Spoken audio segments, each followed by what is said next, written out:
Welcome back to the Author Entrepreneur Collective, the podcast where we talk about writing the book, sharing your message, and building a business and impact around the work you were called to do. I'm your host, Stacy Matson, author of Bucket List Living and owner of Bucket List Unlimited. My guest today is Melissa Johnston, an intuitive channel, subconscious healing expert, success mentor, and author of the Quantum Healing Workbook. Melissa, welcome to Author Entrepreneur Collective. Thank I'm you so excited much. to dive. Oh, yeah, you're welcome. I'm excited to dive into both the inner work and the business you've built around it. So the first question is, before we get into the workbook itself, I want to start with your story. What happened in your own life that led you into this work? Yeah, absolutely. I was living in Bermuda at the time. I was working at one of the top offshore corporate law firms. I was a fresh graduate trainee, had, done graduated with honors, done all the things to be successful. And I was looking up at my ceiling, living under my in-laws at the time, which is great, wondering, what the heck is wrong with me? And there was this thing missing. I couldn't put my words to it at the moment, but I knew that there was something in my life that wasn't quite right. And I'll never forget the moment that I stumbled. I was at the Bermuda Library looking for some sort of sign, right? Like a sign of something. And this book literally fell off the shelves. And I picked it up. It was, I think, Gretchen Rubin's The Happiness Project. And so I read the back of it, and something made goosebumps all over my body. It was something around not being happy. And I realized that I was having a midlife crisis at, gosh, 24, 25. And this was the first time it hit me like, oh my God, I've been doing everything expected of me, but there's like something that is not quite right. I'm not actually fulfilled. This is not what I want. This is somebody else's dream. And it set me on a long quest for healing. Fast forward a few years, the relationship I was in became quite unhealthy, and we escaped domestic violence. And I had this moment of resetting my entire life. Now, we left behind our family, home, job, all of these things to start over. But the gift in that was around giving myself a moment to not only discover like why this had happened, why did I attract an unhealthy relationship in my life? Why was I not fulfilled even though I was successful? But also to understand what I truly wanted. And this is where I started this journey of going on a life reinvention quest and redefining every area of my life that wasn't working. Because just like you with your bucket list, I believe that the biggest mistake we could make is looking back on our life, realizing like, oh my God, I didn't go for the thing I actually wanted. I just stayed complacent, or I just played a role that wasn't even me. Yeah, I get that for sure. One of the ideas that jumped out at me from the beginning of the book is essentially it didn't start with you. What does that mean?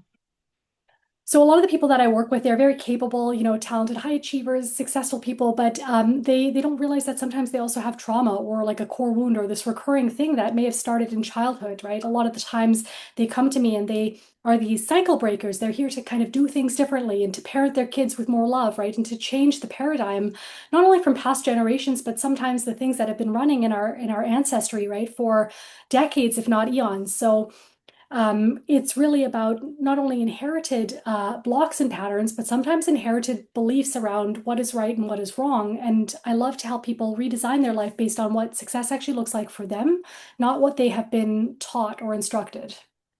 Yeah, I love that because I came from this, same thing, right? Like I'm the first person in my family to go to college and write a book and, start a Yeah, business or whatever. So yeah, that's I think incredible. that's important about generational overcoming generational like trauma or, that kind of thing.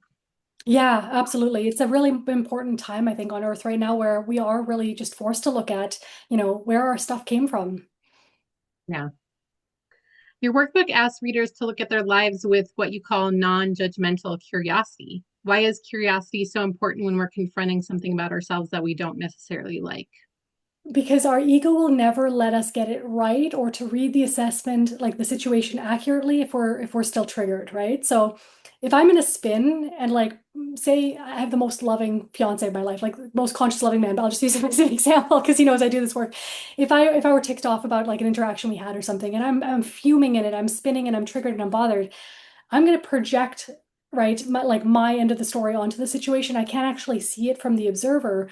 Whereas a non-judgmental curiosity, once you've actually processed the emotion, it's not about bypassing and pretending something's not wrong, is about actually letting it be more lighthearted. And we then see that oh my gosh, we're just playing out a pattern. This is just a role and an archetype. This isn't something that defines me. It's just one moment of a story that can change, right? Rather than seeing it as a thing that you're destined to, continue repeating.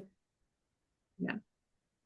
Let's talk about subconscious programming because I think this is especially relevant to authors and entrepreneurs. What exactly is subconscious programming and how can it influence our lives without us realizing it? Yeah, so by the age of 7, most of our deeply held subconscious beliefs and patterns are, that's when they are concretized, right? That's when they are finalized. When 0 to 7, we actually spend life in almost like a subhypnotic trance where we're just observing the world, we're mirroring our parents. That's how we learn to walk, right? We're copying what we see. But what people don't realize is it can be good and bad. For sure, we have gifts like learning how to walk, or even evolving from our ancestors, like not eating that poisonous mushroom. But then we have the times where we notice mom and dad fighting about money, right? Or we see that mom never speaks up for herself, and we start to replicate that as normal. And so the subconscious is about the 95% of um, beliefs that actually affect our outer results. So when people come to me and they're stuck, they're blocked, they're hitting an income ceiling, or they just can't get to that goal or that dream, it's usually not about them not trying hard enough. They've probably tried dozens of things and worked really hard. It's actually about a very deeply held secret pattern of belief that says, if I do this, maybe I will lose someone I love, or something bad might happen, right? It's something that is protecting you that you're usually not aware of, that actually blocks you from the results that you've been manifesting and hoping for. Yeah, I think that happens a lot with authors and entrepreneurs, Oh my gosh. unfortunately. Yes. So, what might that look like in real life for an entrepreneur who consciously says, I want to be successful? Right. So what I would say is, what bad thing would happen if you actually succeeded, right? So for the thing that you've been calling in or working towards, what bad thing would happen? And sometimes people are afraid of maybe they'll have to leave others behind, right? So old friendships might not be able to come with them. Others are afraid of the responsibility and the weight of what it actually means to succeed, and then to be able to hold a team, right? Or to be able to upkeep that. There's usually something that you're resisting, and it's your subconscious mind's way of keeping you right, protected and safe. So I know when I wrote the Quantum Healing Workbook, it brought up so much resistance and so many blocks, right? Like all of these bad, what if somebody misinterprets what I read and they get triggered and I get canceled, right? What if I don't get this the right way? But all these things need to come to the surface before we can actually have the big breakthrough and that creative flow where we're actually just in sync and inspired and just doing the thing without overthinking it. Yeah, I love that. And I think so many entrepreneurs go through that journey to get to the where they are. Yeah. You also introduced the idea of perceptual filters that our experiences, beliefs, emotions, stories, and attitudes influence the way we interpret what's happening around us. Can two people experience essentially the same circumstances but see completely different possibilities because of those filters? Oh my gosh, yes, absolutely. So oh, there's this meme that I wish I had, actually, I should have gotten it. There's this meme that I saw on Instagram, and it's basically like a split line. So there's two people riding the bus, right? And one person's looking out the window and they're on their way to work and they're stressed and everything's like doom and gloom. Versus the other person's looking out the window and they're like inspired, like imagining stuff, right? So the same it comes in, our perceptual filters are defined based on our early life experiences that we've made very important, right? So if something has ever happened where you had a deep wound happening, right? Or you were reprimanded, sometimes we can almost anticipate the same like forecast, right? Like a broken weather reader. And so going into a room, people that maybe had a healthy relationship with their parents, they may be on the lookout for, what feels inspired and who can I talk to? Versus somebody who's bracing for rejection, right? Might go around like wondering how everyone's looking at them because they feel judged, right? Versus being like, oh wow, people are looking at me because I might be wearing a nice dress. It's really up to the interpretation that we have programmed. And that's why I'm such a big believer in, if we have these programs running, we might as well program a really good story. Yeah, I love that because I've been on both sides of the fence, right? Like I grew up Yeah. in a, negative environment and it was really, really hard because I was always thinking negatively, but I had to make it a point to change my own mindset to, be more focused on gratitude and positivity. Exactly. Yeah. And it's not an instantaneous thing for most, right? And that's why sometimes that surface level mindset work doesn't go as deep as it needs to, because if our body is bracing for rejection or failure or threat. But I'm trying to repeat affirmations like I am rich, I am rich. It's just incongruent. Like we're good BS detectors, and we're not going to actually believe what we're trying to like convince ourselves to do until we actually bring the gunk up to the surface, clear it out, and then we can actually be open to, okay, maybe I'm not rich, but what would it take to feel rich in this moment, right? And that's when stuff can actually start to stick. Yeah, I agree. I think one of the biggest blocks for authors is some version of who am I to write this book, or why would anyone listen to me? Like imposter syndrome, right? So, from Mhm. your perspective, what's happening beneath thoughts like that? Yeah, this is so common for so many entrepreneurs when they first start off. So one, I think that a lot of people who are deeply conscious and self-aware, one, like you're too damn smart for your own good, and that's where we like tend to overanalyze, right? Because somebody who is less maybe conscious of their effect on others, they might come in, they just might be like, you know what, I'm going to pull this off and I don't care what anybody thinks, right? But because you have that heart-driven motive, which is great, we can sometimes overcomplicate it. And I think that the real thing is they see too far ahead and they feel like they need to be like 10 steps ahead of where they're at, or they actually discount that what they've learned so far or that their message, their experience might actually be perfect even for somebody who's just at the beginning of their journey, right? It's usually like when you start to go off into becoming an author or entrepreneurship, your clients tend to match where you're at in your own development. So you don't need to be at the end of your like pinnacle life in order to get them. You're going to attract clients who are like baby beginners that need exactly what you have, like a because they don't need that fire hose dose, they need where you're starting dose.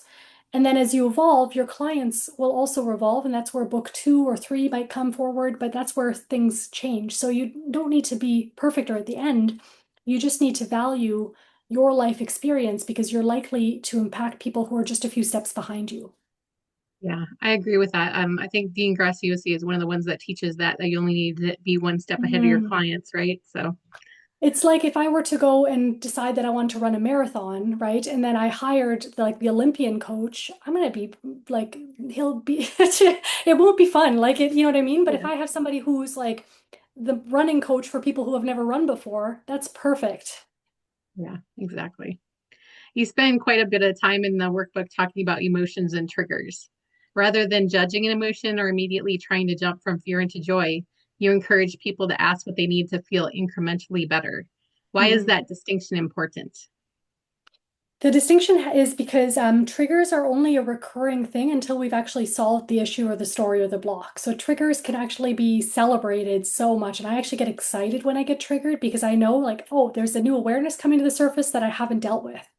And the funny thing is that the triggers at the beginning of my healing journey were so freaking intense. Like if I got triggered by, say, my ex during co-parenting or something else, a bill or something, it would like my nervous system was shot for the day. I was like, my day was ruined. And now I can move through a trigger within 5 minutes or less, right? Because the more that we actually feel the thing, it brings up all of the trapped emotions that correlate to other same experiences back in time. And this is where life starts to be less intense because it's no longer a buildup of everything that you've repressed for the last 15 years. Now it's just a wave that you're moving through. Yeah, I love that. You have an entire process for noticing a trigger and getting curious about where it comes from. Can you walk us Mhm. through what someone should do when they're triggered by something happening in their business? Yes. So first I notice that I'm in a trigger, I'm in a spin. I say, oh, wow, okay, I'm activated right now. And I go to where the sensation is. So say I just had, oh my gosh, I don't know. Let's just say I lost a client or something happened like that, right? Oh my God, my throat, it's really tight here. And what I do is I just take a moment to actually breathe into it. And what you might do is you might actually get a flash of time something similar has happened, right? The time you made a mistake as a kid and your mom like gave you the silent treatment, or you couldn't, you couldn't be forgiven. And this is where you become aware of like what the deeper story is. The other ingredient that I always like to ask is this actually mine? Because for spiritually aware, conscious people, they sometimes pick up on emotions like sponges, right? People are fairly empathetic.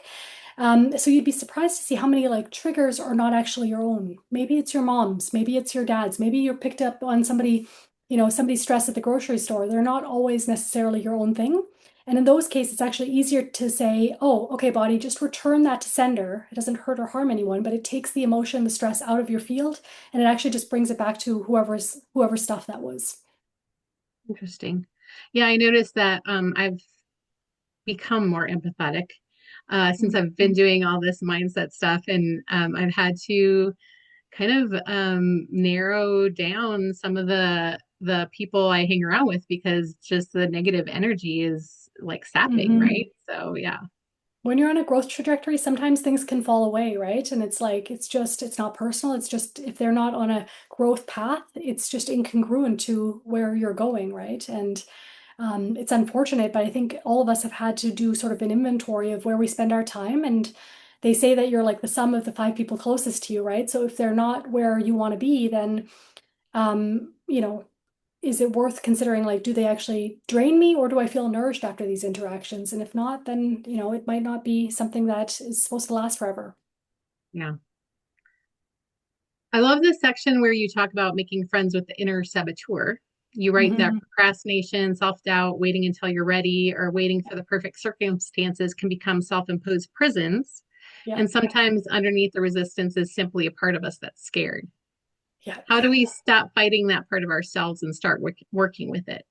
So we can do a little interactive process in this moment. For anyone on the call or catching the call, and even yourself, Stacey, I'd invite you to bring forward the one thing that you've just been like avoiding, like the plague, right? Or the one thing that just brings up the most resistance. And what I would actually say is, okay, so first of all, wow, there's a part of me trying to keep myself safe. And I bring forward the awareness of what part of me that is. Sometimes it's my shadow self, right? Sometimes it's my inner child. But I like to speak with them sort of in two-way dialogue. Okay, so if I'm avoiding this thing right now, what is the goal right now? How am I keeping myself safe? And it's like, oh, okay, I'm avoiding being too visible or too much, right?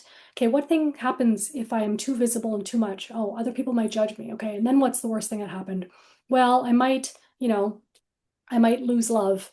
Okay, then what's to happen? Well, then I eventually make new friends and, somebody comes into, for that next part of my chapter. And so what we can do is we can actually have that worst case scenario conversation to see what the thing is that we're really afraid of. And then once we use what I call the super clearing statement, which is inside this book, it's the way that we clear all of the beliefs associated with it. Um, we are able to now look at the task as just a task or just a project without the gravity, right? Or the percussions that we've been afraid of. Nice. So, what would you say to the person listening who's been saying, I'll write the book when I'm ready, or I'll launch the business when the timing is right? Yeah, that's great. Have you ever heard of like the mirage analogy? No. And so like when we're going through the desert, right, we see like the little oasis and it seems to always get closer and then further away. And people like to put their stuff off as well too, right? So that story or justification is the same as a mirage. The perfect timing's never going to come because you think you'll have time once the next pay raise happens or after Q4 or after when the kids are in college. But it's actually just a delay tactic. And the second you approach the mirage, then comes another excuse. And it's this perpetual thing, right? So, what if the perfect timing was a total myth, right? And what if by the end of the year, even just by making one move forward, you would be in a drastically different place than you were, right, 6 months ago? So, it's not necessarily about knowing the entire path, it's just about moving one puzzle piece forward at a time. And that's usually where people get the most epiphany too. So if they move the one puzzle piece forward that they've been denying and procrastinating on, then comes like the aha epiphany moment in the shower or late at night that allows things to manifest at a really accelerated rate. Yeah, love that. Your workbook incorporates manifestation throughout, but what I noticed that you don't just tell people to sit around thinking positive thoughts. In fact, you challenge traditional affirmations when someone is repeating something they don't actually believe. So, Mhm. where do you think people misunderstand manifestation? Yeah, so the affirmations, I'm really not a big believer in the affirmations. I really call BS on them. And again, it's very surface level. But what I do love to work with is a tool for from people like Dr. Joe Dispenza. So he's like a neuroscientist, a meditation expert. He has like this amazing, all these books. And he talks about asking the power of open-ended questions. And the reason is it stimulates the neocortex part of our brain that is in charge of problem solving and bringing us the exact solutions. So what that might look like is, okay, what would it take? What would it look like? What would it feel like for me to get an amazing deal on this new couch, right? Just as an example. And you send that off. And when you do it, the secret ingredient is also the elevated emotion. So as I'm asking that, I actually imagine myself finding the couch at such a crazy deal, feel the feelings in my body, and then I let it go. And then suddenly, 2 days later, you're just, shopping online or you're at the store and poof, something shows up. It's the same for anything on your vision board, right? Or even what would it take to feel super safe speaking on stage, right? To be fully expressed without like wobbling my words. You can ask for these things and it actually casts a trajectory out in the universe. It's kind of like ordering on Amazon Prime. Oh, I love that. I've never heard it phrased that way before, so I'm definitely going to use that tool. Please, yes. Early in the book, you have readers connect with what you call their future self, the empowered version of themselves who has already moved through what they're currently facing. How Mhm. can entrepreneurs use that future self concept when they're making decisions today? Yeah, so we can only manifest from things that we have experienced before, right? So if entrepreneurship is brand new to you and it's like a path unknown, right? So if there's times where a level up is required, the version of you that already has that thing or that is that level, they have like a total different identity. They have way more wisdom. They might also have some skill sets. So the version of me in this moment might need help with, say, I'll give an example that I used last year. So it was my first, like, cross the six-figure line in my business, and I hired a bookkeeper, and I knew nothing about the business numbers or anything like that. So, but there was a future version of me that is sitting at seven figures that, like, for sure knows how to manage the cash flow and anticipate things. And so I would ask, okay, if I was already that version of me, would I say yes to this opportunity? Would I say no to this opportunity? Would I say yes to this investment? Would I say no to this investment? And what this does is it actually trains you to start thinking and embodying the version of you in the future, which collapses the amount of time required to be that version. I love that. One of the later exercises asks your higher self, in order to have or be what I want, what is my next right step? So, how important is action in that philosophy? Action is a critical component that I think the manifestation and spiritual communities get wrong a lot of the time. There's this like distortion of I call it like the disempowerment of I'm just gonna like think high vibe thoughts and sit on my couch all day and kumbaya. Um, but it's a dance, right? It's a co-creation. Bringing something non-physical like a thought or idea requires it to materialize, and that can only be done through inspired action. Now, that doesn't mean that we have to like overwork or bulldoze our own boundaries, but there is a little bit of um, grit required in order to actually align the right time and be at the right place and also bring something out into the world to receive what we want. Like I've never experienced it unless you have a toolkit to just, to hope and wait and wish.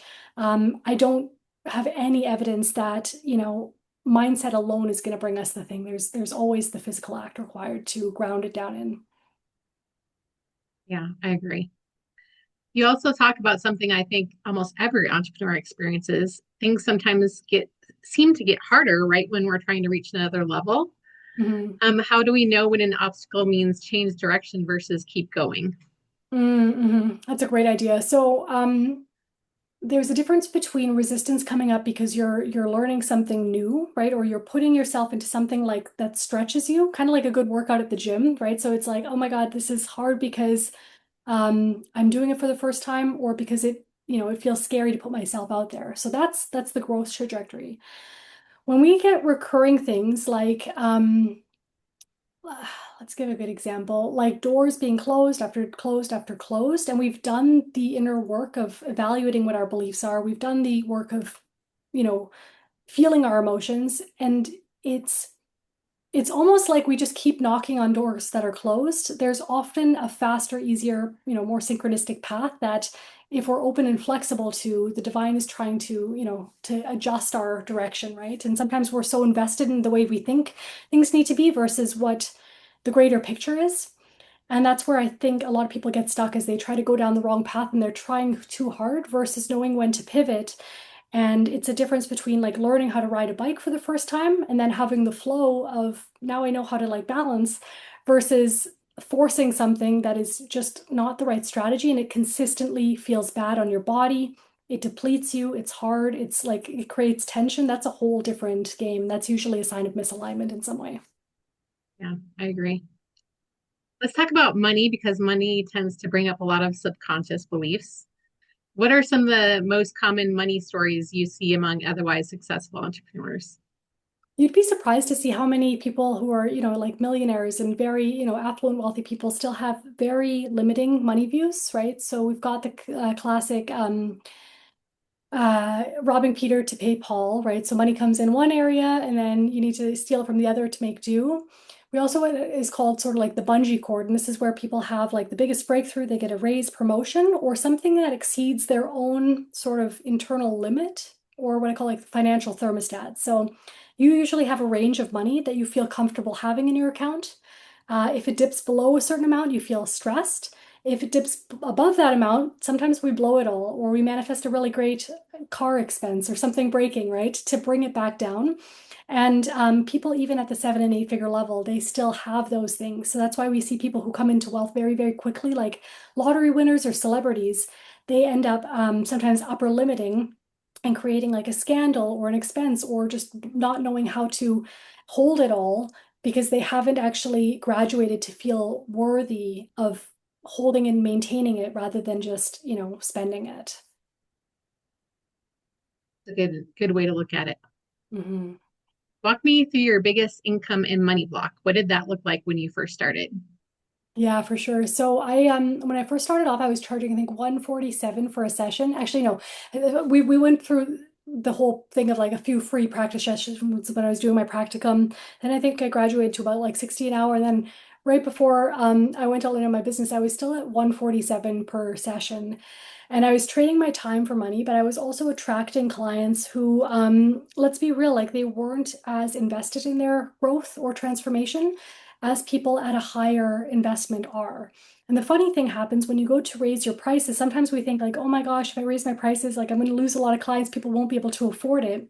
But the funny thing is that people who are highly invested in becoming themselves and their best selves, they love to invest money. They spend more freely because they know there's a positive ROI.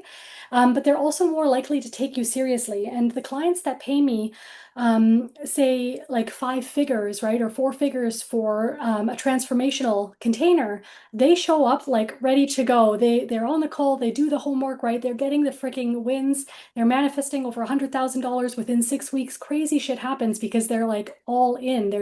You have your skin in the game. Versus if you give it too freely, and this is what happens with lead magnets sometimes too. If we give everything we know for free, or at a low rate, then people don't actually implement it because there's not the same kind of incentive to like take it and run with it than you see when you actually increase your rates. So that was a huge thing. And when I went to shift away from individual sessions to actually transformational containers where you're with me for, say, 6 months at a time, 12 months at a time, I was terrified of losing my client base. But by elevating my standards and saying, hey, look, here's what I'm seeing, like the individual sessions are a band-aid. This is going to be like the ongoing growth track where your success becomes inevitable. I invite you to go with me. It was okay if they fell away because I knew I would attract others, but most of them, if not all of them, actually rose to that standard and were like, this sounds amazing, let's go, right? But that can't happen until you start leading the way. So you kind of have to go first. Yeah, I love that. You talk about upper limits and glass ceilings as a thermostat that dictates how much or little we're capable of achieving, which Mhm. may show up as self sabotage just as we're reaching another level. What does Yeah. an upper limit problem actually look like in someone's life or business? An upper limit problem is, again, we have this like thermostat or inner dial to how much success, how much happiness, how much love, how much money, how much well-being we're allowed to have. So everybody has their own thermostats, right? And sometimes what happens if you get too much good, it sounds bananas to our conscious mind, people tend to take themselves out. They manifest an illness or an accident. They manifest like family drama and conflict. They manifest a big expense or something breaks, like their car, their house, right? Or they find ways to limit their joy by bringing themselves down through either relationship conflict or even a bad mood for no reason. And the mechanic behind that is because our subconscious is actually trying to protect ourselves from what happens if we get too far out of our familiar setting. It's programmed for familiarity, not for growth, right? So in our life, we've noticed that if we are asking for too much, maybe our parents make us wrong and they say that we're selfish, or we steal the show, we steal the light from somebody else. So these are all ways that we are almost ingrained to protect ourselves from other people's reactions by limiting our success or our enjoyment of it in various ways. You also have a fascinating business shadow work exercise near the end of the workbook where you ask readers to think about someone in business or the public eye they can't stand, identify what they dislike about them, and consider whether some healthier expression of that trait is something they themselves need. Can you explain that? Yeah. So the funny thing is about this, sometimes our next level of growth requires like a 1% element of the person that we judge or hate the most. Now, I know this sounds super counterintuitive. Um, I want you to imagine like the person that really like rubs you the wrong way, right? So I think when I first did this, I was looking at, I think it was like Jeff Bezos or something like that, right? And so at that moment, I was super codependent in my business. I was like, when I went to go price my offers or have sales conversations or, even work with like a VA, I was always like assuming responsibility for everybody else to my core. Um, Rather than me say owning my worth, right? I would say, okay, there's a single mom on a call with me. Here are my prices. I would love to help you, right? Like this is what I can offer. I would be like, okay, well, she's a single mom, so I'm going to discount it to this. And there's this elderly woman, so I'm going to do this. And it wasn't from a place of generosity. It was from a place of like people pleasing. So when I did this, I realized that the person that rubbed me the wrong way, I was like, okay, what is it that I really, really dislike about them? And I was like, they're so inconsiderate and they're so almost like detached from their impact on others, right? I was thinking about like the little Amazon workers that are probably like sweating, right? Like shipping boxes all over the world and how detached they are from that. And so I looked at that and I was like, okay, not on the extent of him, right? And I certainly don't want to become him or like I don't commend him for that. But what is the missing element here? And it was actually a little bit of detachment where I wasn't making everybody else's life responsible. I was just being me here. This is what I could offer. I would love to help you. If it's not a fit, then, I might not be the right practitioner for you, right? And that was really illuminating to see maybe I needed one small percentage dose of what he was doing to actually bring mine into balance because I was way overgiving and super, super people pleasing. Yeah, I get that. I've been there. Yeah, it's a learning curve. Yes. For someone who discovers you through your book, what's the journey from reader to potentially working with you through your program, speaking, or mentorship? Yeah, that's a great question. So there are some free resources and meditations on my website. So I definitely invite you to go and take the quiz assessment that helps you reveal like the biggest pattern or block that currently is keeping you stuck. There's also let me see here, a Discover Your Life Purpose meditation. And what I would recommend is that if there's some part of your soul that's like, okay, I resonate with her, I know she has something for me, or you just feel like this is something that I can help you with, to go ahead and apply for a call with me and my team. We can actually map what your current blocks are costing you in terms of the like missed opportunities, the time and energy leaks, as well as the missed income potential just by staying out of alignment with your full self or like the full potential that you came here to be. I talk a lot on this podcast about the idea that a book doesn't have to be the end product. It can become the foundation for an entire business. Has Mhm. writing this book changed the way people understand your expertise or the way you position yourself professionally?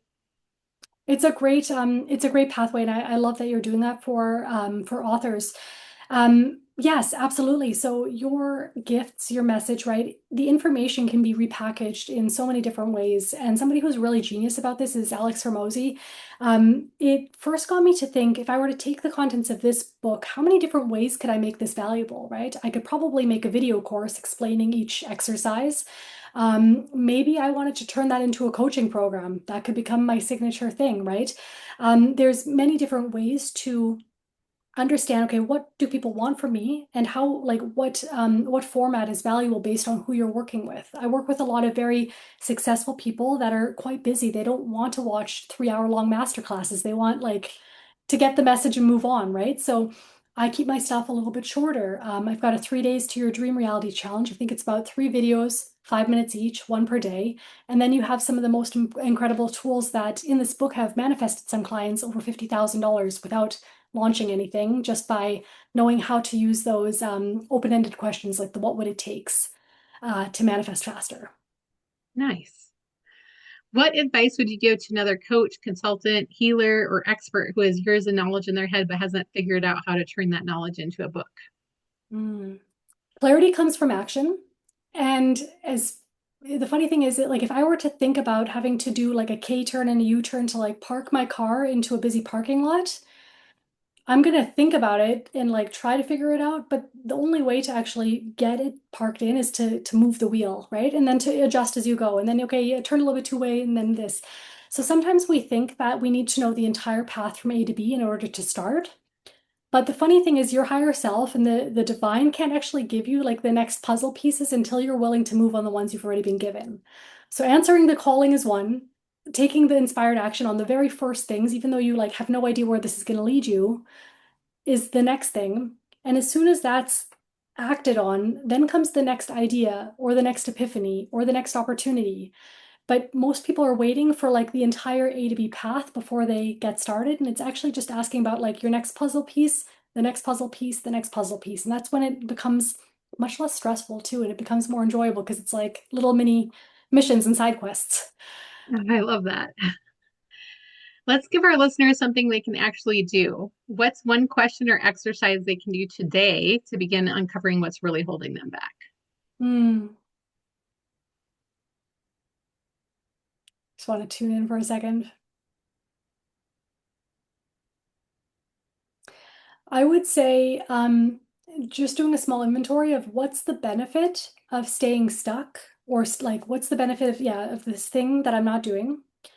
And that's what is on the protective side. And then also asking, okay, what is the worst thing that would happen if I actually did the thing? And then I want you to challenge that belief, right? So you might be judged. Okay, if somebody were to judge you for putting your stuff out there, is it going to be people that are living a truly aligned life? Nobody judges people if they are already winning. They are likely to judge people because they're unconsciously projecting their own stuck points or their own sort of self-imposed prison onto you doing something with your life, right? I've never walked into a room of entrepreneurs higher than me and been judged for trying or putting myself out there or like doing the thing. I've been judged by people who are not willing to act on their own instincts or to make moves in their own life. And it's easier to point the finger and say, ha, this is why I choose to stay stuck versus, versus people who are actually on a growth trajectory. So I would also take a look at, if judgment is the case, are those people who are staying stuck, are their opinions actually valid to you? Do you actually respect the judgments of people that are not changing or doing anything with their life? Or do you actually prioritize eventually aligning with those people that could inspire the crap out of you? I love that. After someone works through the Quantum Healing Workbook, what do you hope is different? Not just what they believe, but about how they actually live their life. My intention for this book is to give people the tools and the resources to become an expert creator and manifester, right? So, people have come to me from various manifestation teachers and gurus and, all these things, and they find like it works some of the ways. They can manifest like freebies and parking spots and good deals on stuff, but they can't actually manifest like the life that they want. And this is why I take you through a really in-depth inventory of your own self-concept, your own self-image. My goal for this book is to help you to transition out of everything that is holding you back and keeping you in a state of fear or resistance, and as well as all those family stories that we talked about, and then into your creative capacities as an unlimited being who can manifest things in seconds, who can shift into their, like wealthiest, wisest, most fulfilled, successful self. So that's pretty much all the questions I have for you today, Melissa. Do you have anything to share or any other anything that you want to talk about before we close out? I really appreciate you having me. This was such a fun conversation. No, that feels complete. So, like I said, there is a few challenges on my website if you want to grab those free gifts. And then for anyone else that resonated, I would love to invite you to hop on a call with myself or my team to explore how we can potentially support you. The fastest way that I know how to succeed is not by copying somebody else's done for you business blueprint or template. It's actually by following your own soul guidance. And I show people how to reconnect the dots so that they can actually create that fulfillment that feels so frictionless and easy because they're doing it in a way that resonates for their soul, their neurospiciness, their quirks, like for their unique path, not for somebody else's that's come before them. I love this. I will have all your links in the show notes. Thank you so much for joining me Thank you, today, Melissa. I Stacy. really appreciate it, and I loved our conversation. I love our conversation too. Thank you so much for having me and for leading such a great movement. It's a pleasure to work with you. Yes, for sure. And for my authors and entrepreneurs listening, I especially want you to think about this question from Melissa's workbook. What story are you limiting yourself to? Love that. If you enjoyed today's episode, be sure to subscribe to the Author Entrepreneur Collective, leave a review, and share this episode with an author or entrepreneur who needs to hear this conversation. Until next time, keep writing your story, sharing your message, and building something meaningful around it.